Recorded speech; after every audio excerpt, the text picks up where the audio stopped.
kartilea behar dugu, kartoi zati bat, Euskal Herriko mapa, Euskal Herriko maparen tamaina izango da, brotxearen tamainakoa.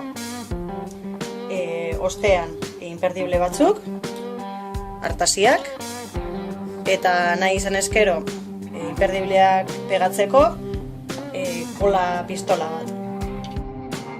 Mapa lortu, paperean, moztu, eta ostean mapa irudikatuko dugu kartoian bertan. Orduan kartoian jarri, eta inguru guztia irudikatu. Behin, ingurua eginda, badaukagu mapa kartoian. Ostean, moztuko duguna.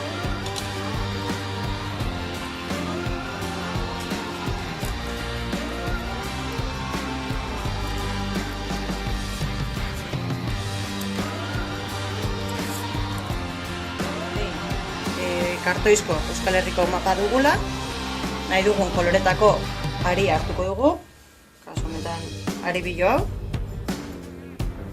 matasa hau, eta aria kartoizko mapan inguruan bilduko dugu.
Kola jarriko dugu,